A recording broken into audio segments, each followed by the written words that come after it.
wabarakatuh.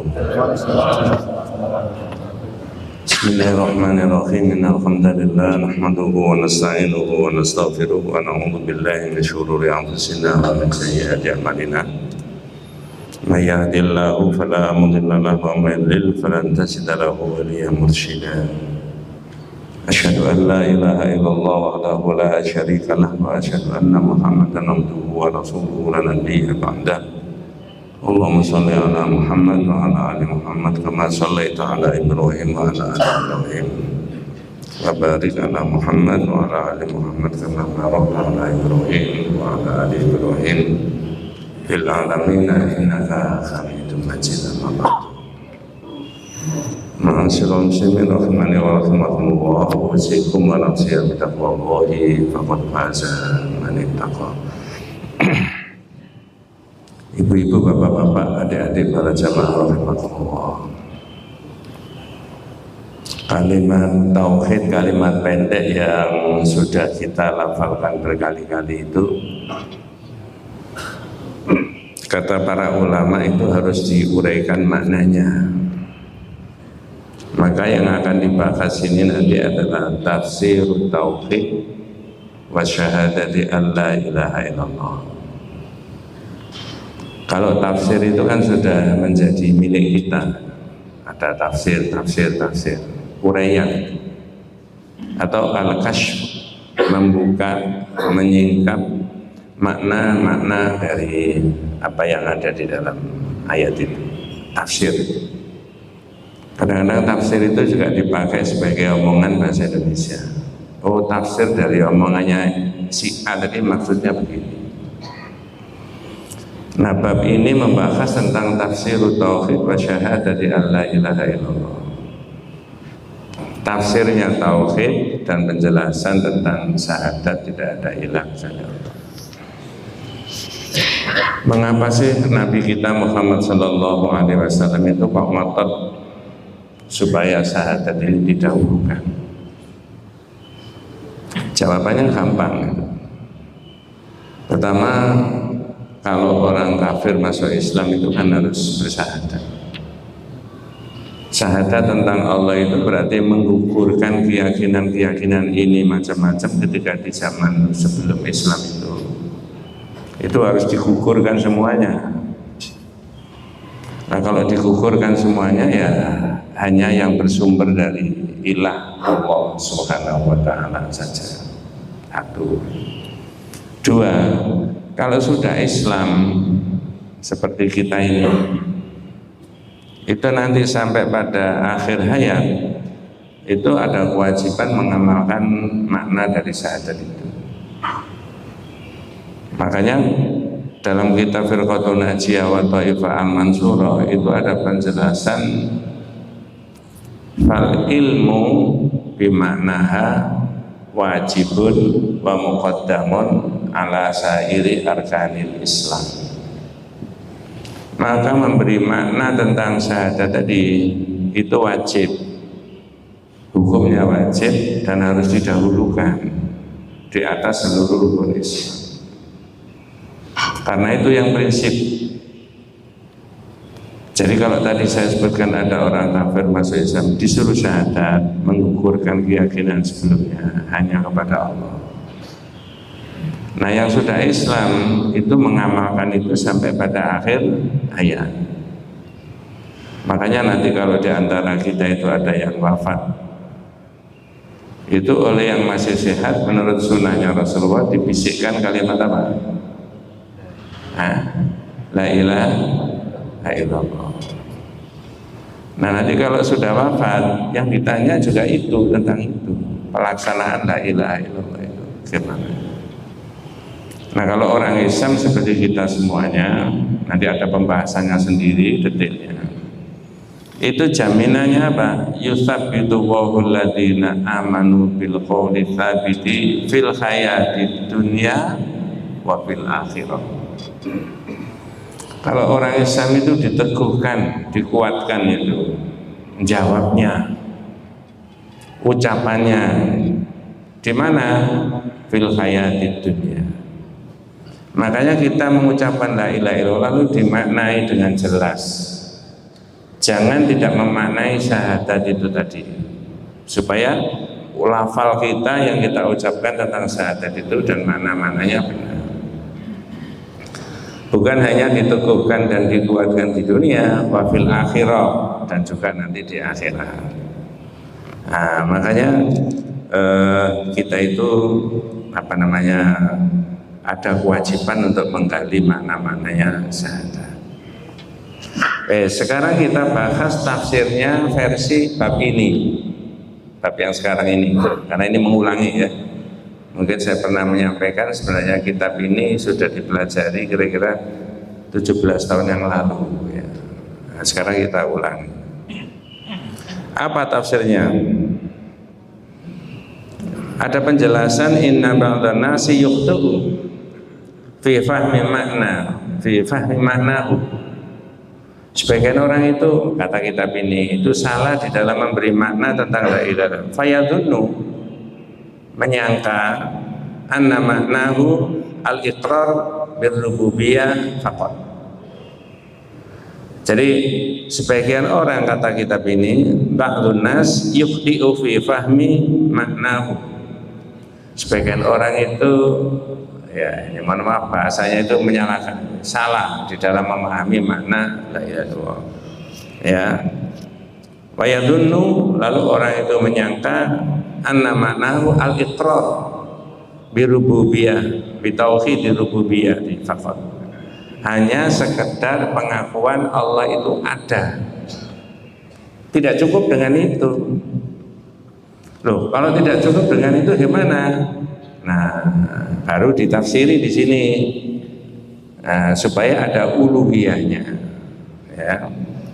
Lalu tafsirannya dalam bab ini macam-macam. Salah satunya yang dimajukan yaitu pakai surat Al-Isra 57. Nah, nanti ini yang kita bahas sedikit. Saya ulangi, salah satunya yang dipakai untuk menjelaskan atau tafsir dari syahadat la ilaha illallah itu adalah surat Al-Isra ayat 57. Bapak-bapak, ibu-ibu yang bawa HP di dalamnya ada Qur'annya, itu bisa ikut merespon. Apa penjelasannya? Ulaikal ladzina yad'una yabtahuna ila rabbihimul wasilata ayyuhum aqrabu wa yarjuna rahmatahu wa yakhafuna 'adzabahu. Inna 'adzaba rabbika kana mahdzura. Jadi orang-orang yang mereka seru sendiri, mereka sendiri mencari jalan. Di situ ada kalimat wasilah. Ya. Saya ulangi, ulaikal ladzina yad'una yabtaghuna ila rabbihimul wasilata ayyuhum aqrabu wa yarjuna rahmatahu wa yakhafuna 'adzabahu. Orang-orang yang mereka seru sendiri, mereka sendiri mencari jalan, ya, mengharapkan dan mencari jalan yang bisa mendekatkan diri kepada Allah, mengharapkan rahmatnya dan takut akan azabnya. Sesungguhnya azabnya Allah itu, Tuhan itu sangat menghinakan. Nah, sekarang uraiannya. Yang perlu digarisbawahi di situ adalah salah satunya adalah al-wasilah. Sekarang saya tanya dulu. Al-wasilah itu apa? Nah, kalau tidak ada yang menjawab, saya sendiri yang menjawab ya. Al-wasilah itu at-tariqatul lati yusilu ilallah. Jalan yang ditempuh oleh orang itu supaya orang itu dekat sama Allah. Itu wasilah. Di luar ayat ini ada di ayat yang berbeda, surat yang berbeda, Al-Maidah 36. Ayatnya ya ayyuhalladzina amanu. Nah, sampai di situ kita paham. Yang dipanggil siapa? Ya ayyuhalladzina amanu taqullaha wabtaghu ilaihil wasilata. Dan carilah jalan supaya Anda itu bisa mendekatkan diri kepada Allah. Jalan mendekatkan diri kepada Allah itu beda dengan jalan yang mendekatkan diri kepada sesama manusia. Ini tak potong dulu ya. Karena saya pernah mendengarkan, dengan segala hormat saya Pak Ustadz, Pak Kiai, mohon maaf ya kalau ada yang berbeda. Itu ada keterangan begini, loh, siapa di antara kita itu yang bisa dekat sama Allah? Tidak ada, semuanya jauh, katanya begitu. Maka kita mendekatkan diri kepada Allah itu lewat orang yang soleh dan solihah. Ibaratnya, nah ini loh yang tauhid tidak sependapat itu. Ibaratnya, kalau kita mau mendekati seorang yang nomor satu di daerah itu atau di negeri itu, maka mesti kita lewat ajudannya. Ngerti maksudnya Pak? Halo? Ini kalau nggak ngerti nggak bisa diteruskan. Kalau kita mau mendekatkan diri kepada orang atau minta kepada orang yang nomor satu di daerah itu, saya tidak menyebut jabatannya, atau orang yang nomor satu di negeri itu, mesti kita lewat siapa? Ajudan. Nah sekarang saya tanya, kalau mendekatkan diri kepada sesama manusia dengan model begitu, benar nggak Pak? Benar. Ya wajar saja orang terdekat dari orang yang nomor satu itu memberikan kepercayaan kepada orang yang nomor satu bahwa ini tolong direkomendasi, ini sahabat saya, ini saya tahu. Tapi kalau kepada Allah tidak begitu, beda menurut apa yang disyariatkan oleh Nabi. Ada variasinya, nah ini bedanya. Belum babnya Pak, tapi saya potong dulu. Sehingga ini kalau dilanjutkan, kita mendekatkan diri kepada Allah ibaratnya sama dengan kita mendekatkan diri minta kepada orang yang nomor satu, mesti lewat ajudannya. Nah kita ini kepada Allah dengan segala hormat saya Pak Kiai, Pak Ustadz tadi, yaitu lewat Nabi dan lewat wali, walaupun sudah apa? Wafat. Tauhid enggak. Mengapa ini saya dahulukan? Di dalam ayat tadi ada keterangan ulaikal ladzina yad'una yabtaghuna ila rabbihimul wasilata ayyuhum aqrabu wa yarjuna rahmatahu. Surat yang saya sebutkan di awal tadi, yaitu surat Al-Isra 57. Orang-orang yang mereka seru, yang mereka minta, yang mereka harapkan, mereka sendiri mencari jalan kepada siapa? Allah. Ya, makanya tadi saya sebutkan pakai ayat yang berbeda, mencari jalan kepada Allah itu berbeda halnya dengan kita mencari jalan untuk mendekatkan diri kepada sesama manusia. Nah sekarang saya sebutkan salah satu cara orang mendekatkan diri mencari jalan kepada Allah, salah satunya itu adalah pakai bil a'malis sholihah. Apa bahasa Indonesianya Pak? Amal saleh. Nah, sekarang saya tanya, oh kalau begitu semakin banyak orang itu punya investasi amal saleh, semakin dekat gak sama Allah? Nah itu, kalau ini ada syariatnya. Kalau jenengan tanya, lalu amal saleh itu apa saja Pak Ustadz? Di kitab ini disebutkan variasinya. Kas-sholati, sholat, wabiril walidain, berbuat baik kepada orang tua, wa hifdzil huquq, menjaga haknya orang, wal amanah, kejujuran, was sadaqah, wa dzikri, wa tilawatil Quran, was sholati ala nabi, membaca salawat kepada Nabi, wa hababna lahu wa li ashabihi, yaitu mencintai Nabi dan mencintai para sahabat, wa ghairi dzalika minal amali sholihah, dan yang macam-macam termasuk bagian dari amal soleh. Artinya Nabi sendiri, para sahabat sendiri, para wali sendiri itu mengumpulkan kesolehan sebanyak mungkin untuk bisa mendekatkan diri kepada siapa tadi? Allah. Apalagi kita. Maka orang yang minta kepada Allah Subhanahu wa taala melalui nabi, melalui wali tadi, ya, itu dalam pandangan tafsirnya tauhid diberi pengertian Nabi sendiri itu mencari jalan, Mas. Para sahabat sendiri mencari jalan supaya bisa mendekatkan diri kepada siapa? Allah. Lah salah satunya saya sebutkan mendekatkan diri tadi adalah bil a'malis sholihah, dengan amal soleh. Satu. Dua dari mana? Dua dari model itu tawassul tadi, mendekatkan diri sama Allah tadi. Yang kedua itu bidu'a is-salihin al-akhya, yaitu dengan minta doanya orang-orang yang masih hidup. Sekarang saya tanya, saya tidak bermaksud untuk menabrakkan pendapat yang berbeda, ya. Apakah ada orang yang minta kepada Allah lewat orang-orang yang sudah wafat? Saya ulangi, apakah ada orang yang minta kepada Allah lewat orang-orang yang sudah wafat?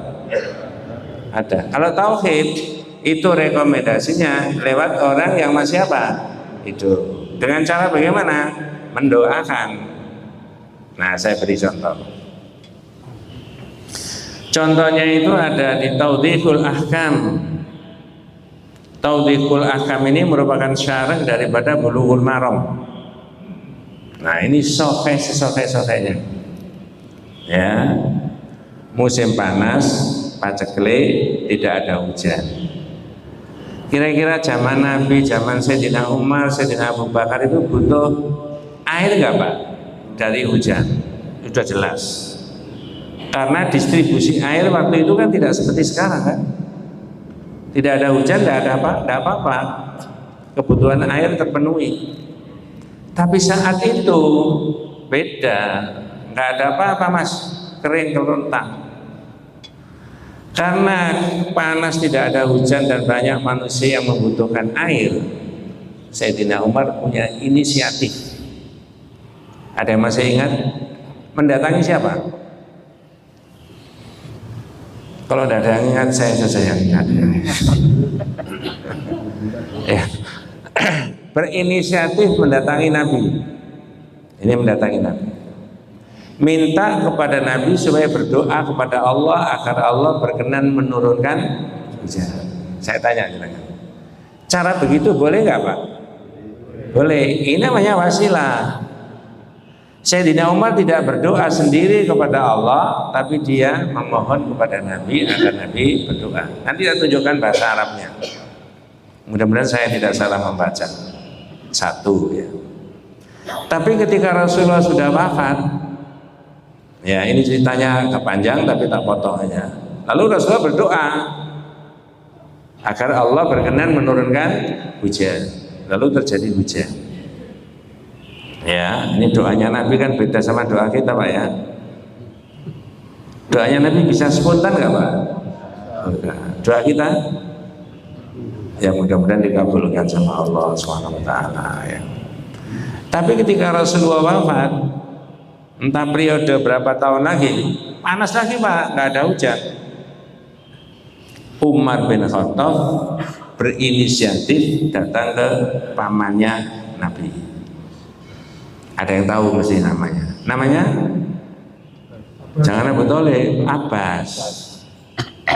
Minta supaya Abbas berdoa seperti periode yang pertama ini. Nah, sekarang bahasa Arabnya tak omongkan. Sayyidina Umar bilang gini, matur sama Allah. Allahumma inna kunna natawassalu ilaika. Ada kalimat natawassalu ilaika binabiyina fatasqina. Ya Allah, dulu ketika nabimu masih ada, nah saya berwasilah kepadamu lewat nabi. Itu maksudnya minta supaya nabi apa? Berdoa. Lalu engkau beri hujan. Coba tak saya cek dengan. Ini masih konsentrasi nggak ini? Masih. Saya cek. Ini kalimat berita apa kalimat permohonan?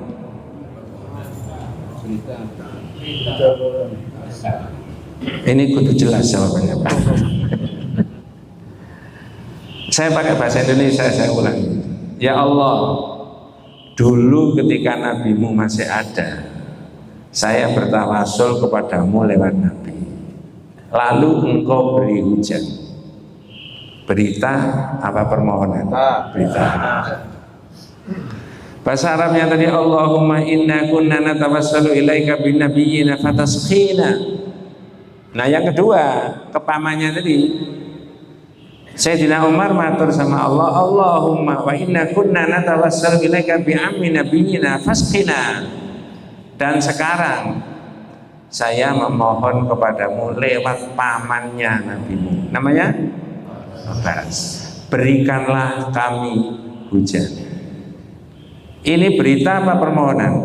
Permohonan. Guys, dari ceritanya Umar bin Khattab ini, dan ini sahih, yang nulis Bukhari, ditulis dalam Tawdihul Ahkam. Jenengan dan saya tinggal menikmati matangnya saja, tidak ikut meneliti kebenarannya itu di peristiwa itu tadi. Tapi para ulama sedunia sepakat pernah terjadi seperti itu. Nah, ada 4 pertanyaan. Pertama, mengapa pada periode yang kedua Sayyidina Umar tidak datang lagi kepada Nabi? Sepakat? Sepakat. Ini harus kalem-kalem. 2, ya. Jika diperbandingkan antara Rasulullah yang sudah wafat dengan pamannya Abbas tadi, tingkat kesolehannya, kebaikannya, akidahnya, ubudiyahnya dan sebagainya, siapa yang paling bagus? Oh, sudah jelas. Betul Pak ya? Rasulullah. 3. Apakah Sayyidina Umar tidak tahu makamnya Rasulullah? Tahu. 4. Pertanyaan yang tepat. Pelajaran apa yang bisa diambil dari ceritanya Umar bin Khattab ini? Jawabannya? Iya. Ketika orang mau menembus kepada Allah, wasilah tadi itu lewat orang yang masih hidup. Ini Imam Syafi'i, Imam Maliki, Imam Hambali belum ada apa-apanya Pak. Inilah maka para ulama tauhid itu mengajak untuk orang yang hidup zaman kapan saja dalam peristiwa keagamaan, wabil khusus akidah tauhid, itu meneladani suri tauladannya Nabi dan para sahabat. Itu bukan berarti tidak menghormati dengan para ulama al-mustahidun. Tidak. Nanti di kitab yang lain diterangkan panjang mengenai itu. Jadi saya ulangi, tafsir uraiannya daripada syahadat, kalimat syahadat itu salah satunya ditemukan makna tawassul, yaitu mencari jalan bisa mendekatkan diri kepada Allah, salah satunya lewat doanya orang yang masih hidup. Salah satunya. Salah yang pertama tadi apa? Amal apa? Soleh. Lah kalau amal soleh sudah disepakati dan tidak ada khilaf di antara para ulama, berarti orang yang hidup zaman kapan saja ya disunahkan bahkan diwajibkan untuk punya investasi amal soleh sebanyak-banyaknya. Betul Pak? Orang sekian banyaknya termasuk saya itu punya keunikan amal soleh sendiri-sendiri. Tidak mungkin bisa mengumpulkan semuanya. Ahli sholat iya, ahli baca Quran iya, ahli kepada orang tua iya, ahli sedekah iya. Tidak mungkin semuanya bisa dipenuhi. Betul Pak ya? Kalau tidak bisa memenuhi semuanya, ambil salah satu di antara yang sangat spesifik. Saya kalau puasa tidak, tapi insya Allah sedekah. Boleh Pak begitu? Boleh. Saya kalau puasa tidak, sedekah tidak, tapi insya Allah sholat yang saya tonjolkan kepada Allah. Boleh Pak ya? Karena tidak mungkin memenuhi apa? Bisa memenuhi apa? Semuanya. Yang susah itu kalau tidak ahli apa-apa itu. Sama ini ahli apa Pak? Sudah umur sekian. Apa ahli poso? Enggak. Apa sholat malam? Itu juga enggak. Nah terus ahli apa? Ini serius Pak. Ya, maka kumpulkanlah amal soleh sebanyak-banyaknya dalam berbagai macam amal soleh itu di atas rata-rata manusia pada umumnya. Ini kalau saya cerita hadis juga banyak. Dalam hadis Riyadhus Shalihin hadis nomor 12 itu juga diterangkan Ringkesnya, ada 3 orang pemuda masuk di gua. Lalu apa yang terjadi? Pintu gua tertutup oleh apa? Batu. Zahirnya nggak bisa keluar ini Pak. Didorong dari dalam nggak bisa, nggak bergerak sama sekali. Perbekalannya semakin hari semakin menipis. Lalu kata Rasulullah zaman Bani Israil, 3 orang ini nembus kepada Allah dengan doa yang ditonjolkan apanya? Amal soleh. Loh itu loh maksud saya. Ada yang masih ingat pakai bahasa Indonesia? Satu apa keunikannya amal soleh? Berbaik-baik sama orang tuanya. Cara Jawane ngopeni orang tuanya. Standarnya sampai di mana? Maksimalnya tiap hari menyajikan air susu untuk diminum sama ibunya. Diminta anaknya sampai nangis tidak diberikan. Sekali tempo dia menyajikan air susu untuk ibunya dan bapaknya, itu terlambat sampai bapak ibunya sudah sare, pakai cara Jawa, tidur. Karena dia merasa salah dengan cara begitu, maka dia pegang air susu dengan berdiri di samping bapak ibunya, menunggu sampai bangun. Bahasa Jawanya kromo inggilnya ini kan di atas rata-rata manusia pada umumnya. Satu lagi apa? Kejujuran dan amanah. Ceritanya gimana? 1 menit tak cerita. Dia bawa duitnya orang. Kalau pakai bahasa zaman dulu, juru bayar, bendahara. Sri yang mulia. Tapi karena dia bawa duitnya orang ini sudah dicari nggak ada kemana-kemana. Lalu dia punya inisiatif. Dalam hadis itu kata Rasulullah, wah ini kalau saya bawa terus khawatir katut tak belikan sapi, unta sama kambing. Bertahun-tahun ternyata yang dibeli sapi, unta dan kambing tadi berkembang biak luar biasa banyaknya.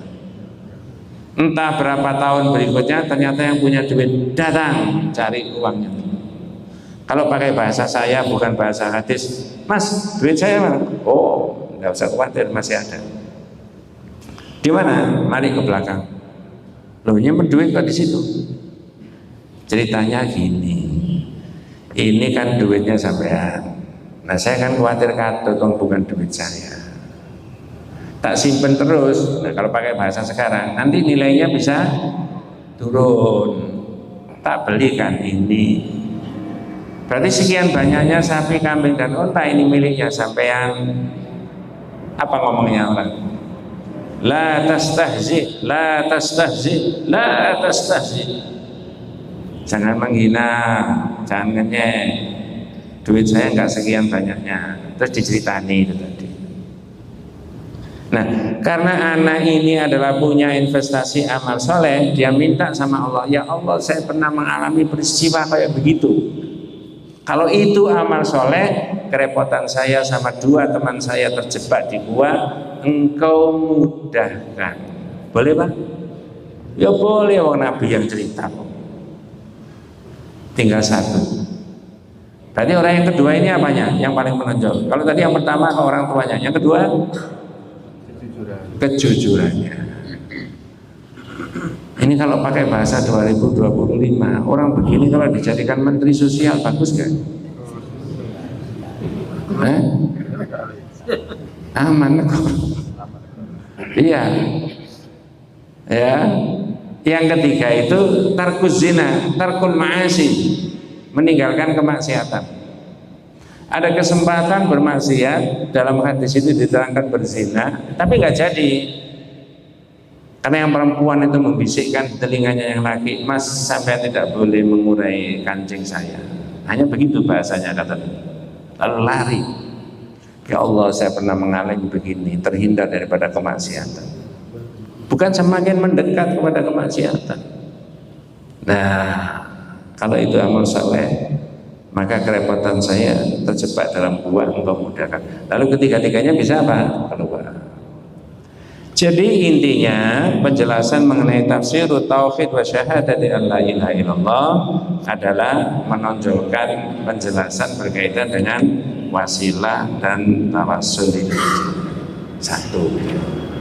Dua, tafsirut tauhid wa syahadati an la ilaha illallah. Uraian tauhid dan syahadat la ilaha illallah itu menjelaskan di dalam surat Az-Zukhruf ayat yang ke 26 27. Ini tentang Nabi Ibrahim, ya, tentang Nabi Ibrahim. Bagaimana kisahnya? Kau ini disebutkan sebagai tafsirut tauhid wa syahadati an la ilaha illallah. Uraian mengenai tauhid. Sikap tegasnya Nabi Ibrahim di dalam ayat ini diterangkan, wa idh qala Ibrahimu li abihi wa qaumihi. Saya potong sampai di situ. Mohon maaf, ada yang berkenan ikut membantu menerjemahkan, Pak? Surat apa tadi, Pak? Az-Zukhruf ayat 26 dan 27. Wa idh qala Ibrahimu li abihi wa qaumihi, ya, sampai di situ dulu. Kalau tidak ada, saya sendiri. Dan ingatlah ketika Ibrahim berkata pada ayahnya dan kaumnya. Ya, ingat ketika Nabi Ibrahim berkata kepada bapaknya. Ini bapak angkat apa bapak kandung? Tidak ada keterangan begitu. Ya, kandung aja bapak kandung. Pertanyaannya adalah, apa kata-katanya Nabi Ibrahim yang disampaikan kepada bapaknya dan masyarakatnya, kaumnya? Monggo. Innani bara'um mimma ta'budun. Monggo. Sesungguhnya aku berlepas diri dari apa yang kamu sembah. Terus? Kecuali kamu menyembah Allah yang menciptakanmu, karena sungguh Dia akan memberi petunjuk kepadamu. Saya tanya sekarang, berarti ini kan Nabi Ibrahim berani menyatakan diri tentang kebenaran di depan bapaknya dan masyarakatnya? Jawabannya? Tentang akidah yang benar. Betul Pak ya? Karena tradisi masyarakatnya dan tradisi bapaknya bukan menyembah Allah satu-satunya, tapi menyembah apa? Berhala. Ya. Ini kan upayanya Nabi Ibrahim untuk bara'ah, membebaskan diri dari apa yang mereka sembah. Tidak ada kaitannya. Maka di situ ingat ketika Nabi Ibrahim berkata kepada bapaknya dan kepada kaumnya, sesungguhnya aku berlepas diri dari apa yang kamu sembah, kecuali Zat yang menciptakan aku. Nah sekarang Agustus 2025, pertanyaan saya kepada kita semuanya, kira-kira syirik di dalam ucapan, syirik dalam perbuatan, syirik dalam kebendaan, benda dan barang, itu kira-kira masih ada apa tidak?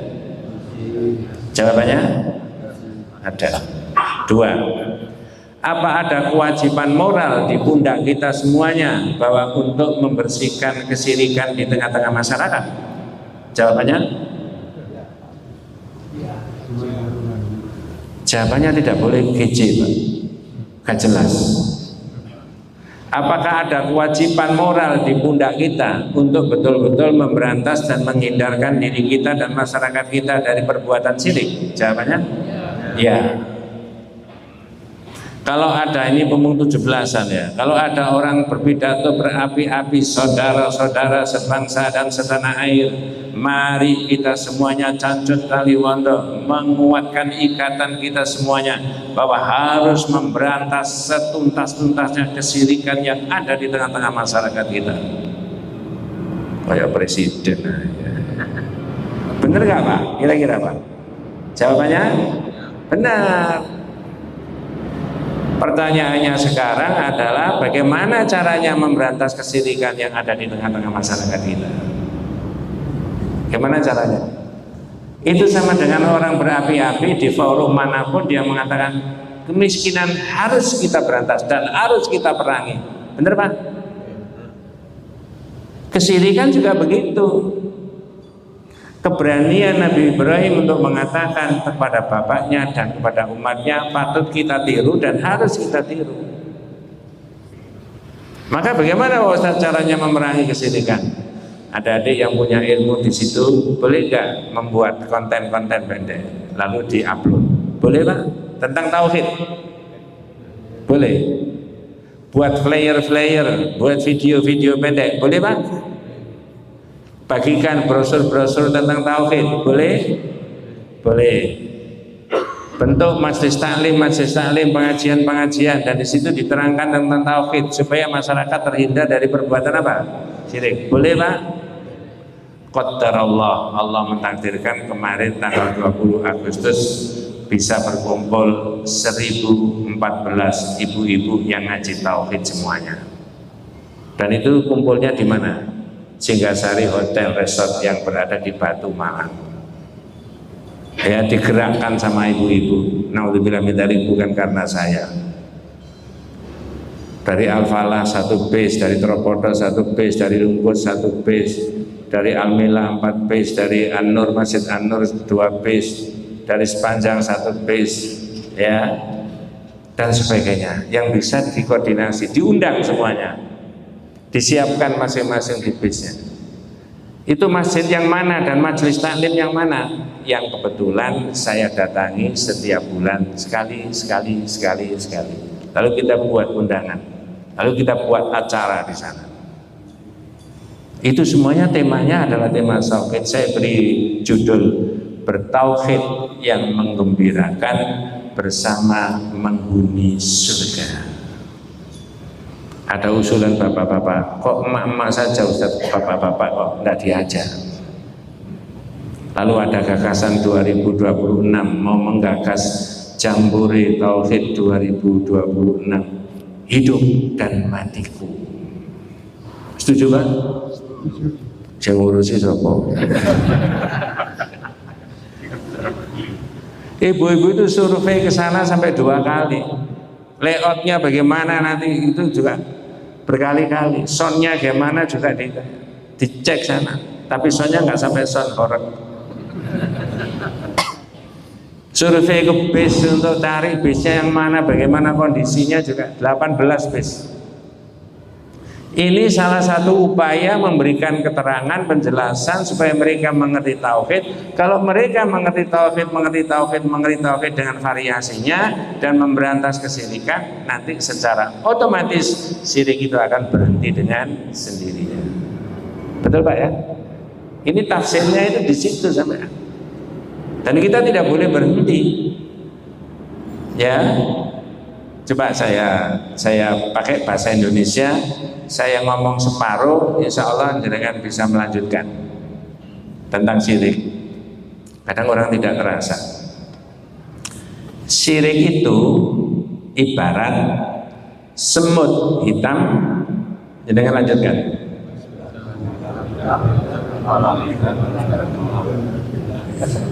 Semrawut bahasanya.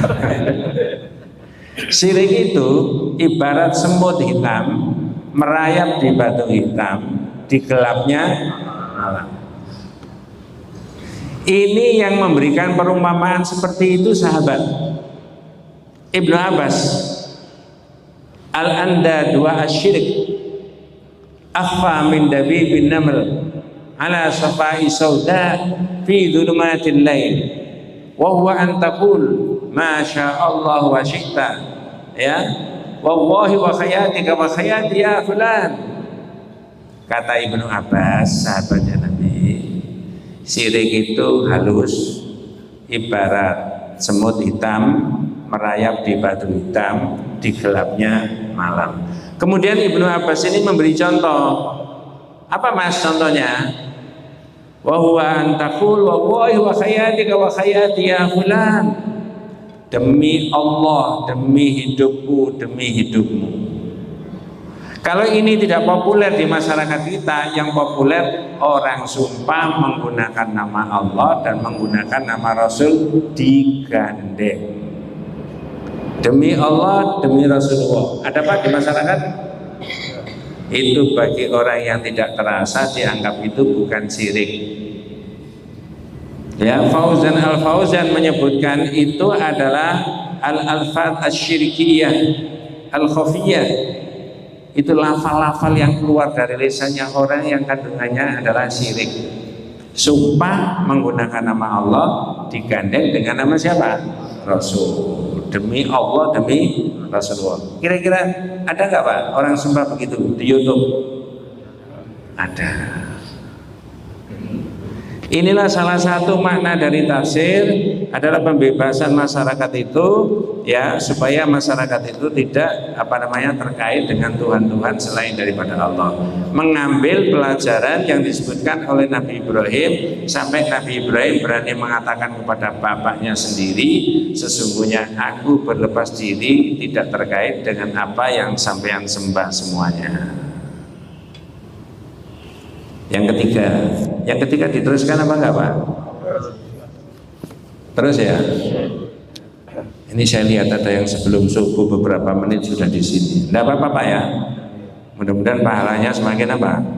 Banyak. Tapi saya juga kasihan jenengan. Tapi enggak apa-apa Kak. 1 menit berikutnya ya. Ya. Kalau dibalik jenengan enggak kasihan saya. Ya, mudah-mudahan kita semuanya diberi sehat sama Allah SWT. Saya 70 tahun kemarin alhamdulillah diuji sama Allah 7 hari harus abnama di rumah sakit. Dan saya sudah mengatakan kepada siapa-siapa yang datang saat itu, ya, maupun keluarga saya sendiri, istri dan anak saya, orang sakit itu hanya 2 pilihannya. Kalau tidak sehat, wafat. Betul Pak ya? Tidak ada pilihan lain. Dan harus diterima. Saya kadang-kadang masuk dalam pikiran saya. Bertahun-tahun saya sendiri yang menerangkan kepada umat dan masyarakat. Semoga saya tidak berdosa. Bahwa keputusannya Allah yang dirasakan oleh manusia itu tidak enak. Kadang-kadang ada yang tidak enak. Tiba-tiba keluarganya meninggal, tiba-tiba hartanya hilang, tiba-tiba keluarganya sakit, tidak enak. Tapi orang tidak boleh suudzon sama Allah. Tapi hari ini saya sendiri yang menerima itu. Maka saya harus legowo. Dan saya tidak boleh mensuloh sama Allah pakai bahasa Jawa sedikit pun. Sejak awal sudah saya sampaikan kepada keluarga saya.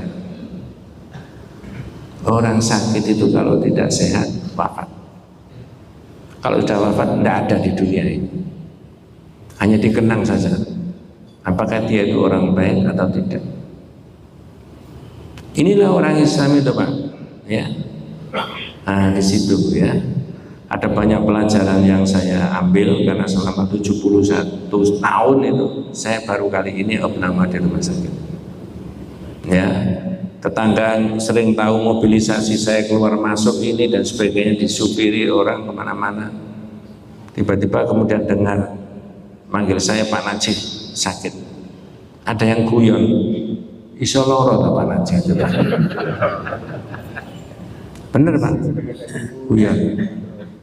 Berikutnya di masjid saya beri keterangan.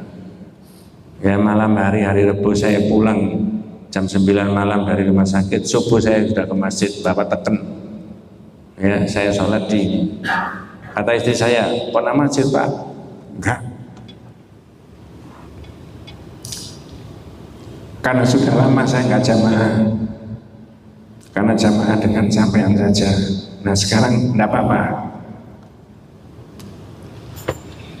Subuh saya harus ke masjid. Jadi malam hari jam 9 itu saya pulang dari rumah sakit, subuh saya maksa harus ke masjid sebelah rumah.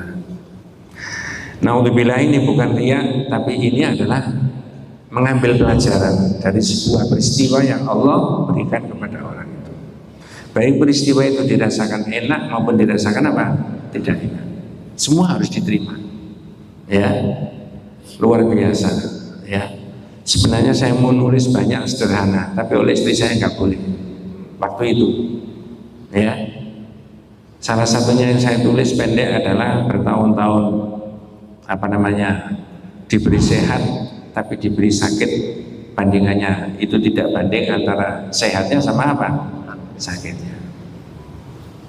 Yang tidak jadi saya tulis sakit itu kemungkinannya sehat atau wafat.